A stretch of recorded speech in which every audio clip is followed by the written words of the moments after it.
আসসালামু আলাইকুম, কেমন আছেন সবাই? আই হোপ সবাই ভালো আছেন। যে ভিডিওটা নিয়ে আসলাম সেটা হচ্ছে কী করে ফুলঝুরি পিঠা বানাবেন, তাও আবার আটা দিয়ে। বেশি কিছু লাগবে না, অল্প কয়েকটা উপকরণ দিয়ে।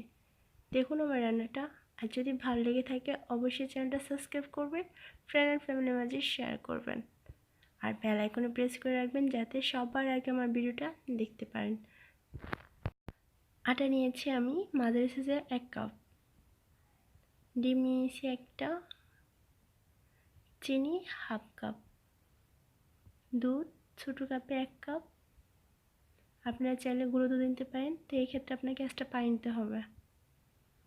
আর কর্নফ্লাওয়ার নিয়েছি 1 চা চামচ। তো প্রথমে আমি যেটা করব, ডিমটাকে একটা বাটিতে ফেটে নেব, ভালো করে ফেটে নেব একটা বিটারের সাহায্যে।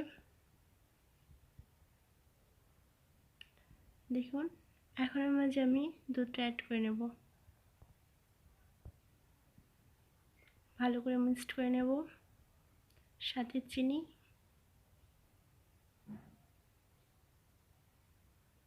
আপনি যত এই ক্ষেত্রে বিটার করবেন তত আপনার পিঠাটা অনেক সুন্দর হবে। কর্নফ্লাওয়ারটা মিক্সড করব,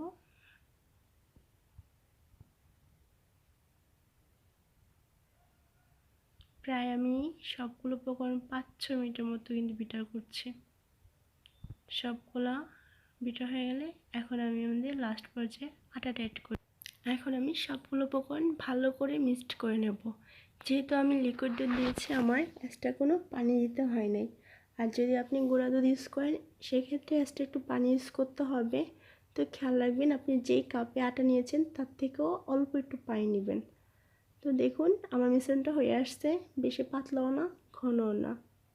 এখন আমি এটা ঢেকে দেব 8-10 মিনিটের মতো। 8-10 মিনিট পর চলে আসলাম। এখন আমি মিশ্রণটাকে আবার একটু বিটার করে নেব,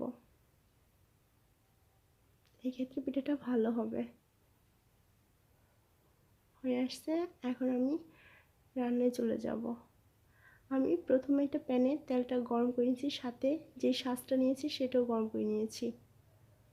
এখন আমি এটাতে প্রায় 6 সেকেন্ডের মতো ডুবিয়ে রাখবো, 5-6 সেকেন্ড আর কি। এবার তেলে ছেড়ে দিলাম, এখানেও আমি 5 সেকেন্ড রেখে দেব। এখন আমি একটু শাঁসটাকে একটু নাড়বো, না নাড়লে পিঠাটা ছুটবে না।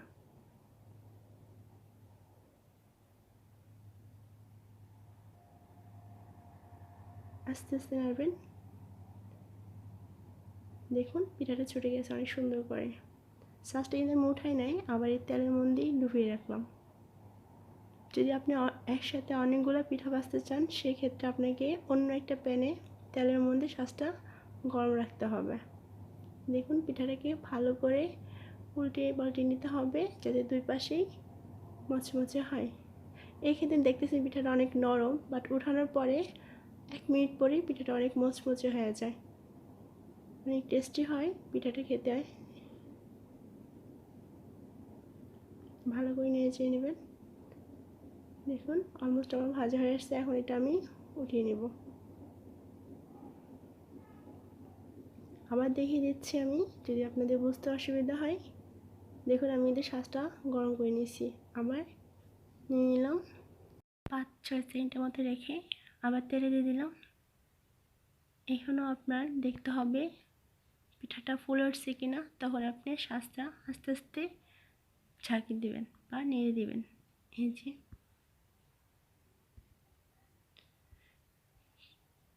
যদি আপনারা কোথায় বুঝতে না পারেন তাহলে আমাকে কমেন্ট করবেন, আমি বুঝিয়ে দেব। যদি আমার রান্নাটা ভালো লেগে থাকে অবশ্যই চ্যানেলটা সাবস্ক্রাইব করবেন, বেল আইকনে প্রেস করে রাখবেন যাতে সবার আগে ভিডিওটা দেখতে পারেন। ভালো থাকবেন সবাই।